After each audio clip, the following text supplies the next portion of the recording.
Hello guys, আজ আমরা picnic নিয়ে একটি নিউ ব্লগ করছি। যেহেতু শীতের সকাল, তাই আমাদের বার হতে অনেকটাই দেরি হয়ে গেছে। আমাদের সমস্ত মুদিখানার মাল কেনা কমপ্লিট হয়ে গেছে। এবার আমাদের কিনতে হবে কিছু কাঁচা মাল। আমার সাথে আছে আপ্পু। ভিডিওটা অনেকটা বড় হয়ে যাচ্ছিল, এই জন্য আমরা অল্প অল্প করে কিছুটা ক্লিপ নিয়েছি। বাজারে এসে দেখি বাজার প্রায় ফাঁকা। এবার আমরা নেব কাঁচা আম, যেটা আমাদের চাটনিতে লাগবে। চলে আসলাম আমরা আর একটা দোকানে। এখান থেকে টমেটো নেব, যেটা আমাদের সালাতে ব্যবহার হবে।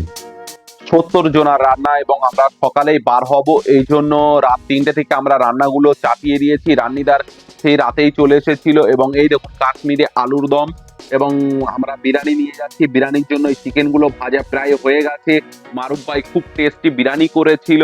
আমাদের সকাল হতে হতেই বাস চলে এসেছে। বাসগুলো সকলে মিলে খুব সুন্দরভাবে সাজিয়ে দিয়েছে এবং সিট নম্বরে প্রত্যেকে সিটে বসে পড়েছে। আমরা আমাদের গন্তব্যের জন্য গাড়িটি ছেড়ে দিয়েছি। গাড়িটি ছাড়তে আমাদের অনেকটাই দেরি হয়ে যায়, এই জন্য ভাবলাম রাস্তায় টিফিনটা সেরে ফেলি। আমরা খড়িবাড়িতে আসি এবং ওখানে গাড়িটাকে রাখি। প্রত্যেকে একে একে গাড়ি থেকে নেমে আসে। আমরা প্রত্যেকের হাতে টিফিনটি তুলে দিই।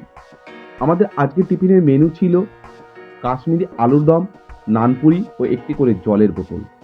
টিফিনটা আমি আর আনিস দিচ্ছিলাম এবং আমার সমস্ত বন্ধুরা আমাকে এতটা হেল্প করেছিল যে আমরা খুব অল্প টাইমের মধ্যে এই পরিবেশনের কাজটি শেষ করতে পেরেছিলাম।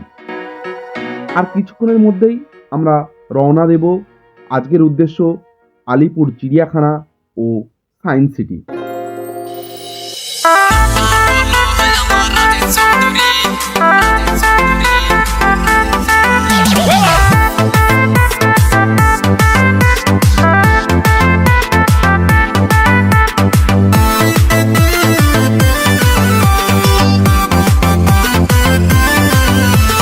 নামটা হলো আমার রাজীব চৌধুরী, তুই মাইয়া আমার সাথে করিস না ইয়ারি।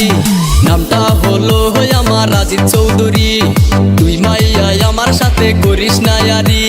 তোকে দেখে আমি পাগল হয়ে গেছি, মন যে বিদায় আমার।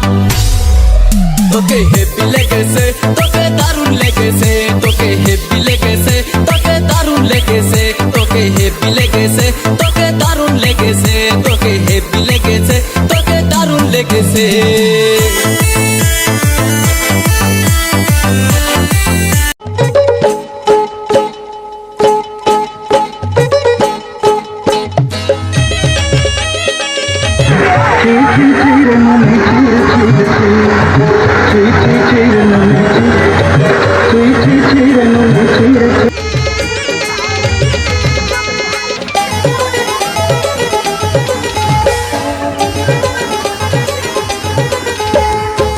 ছি ছি ছির নুনি ছি, ছি ছি ছির নুনি ছির ছির ছি, ছি ছি ছির নুনি ছি, ছি ছি ছির নুনি ছির ছির ছি।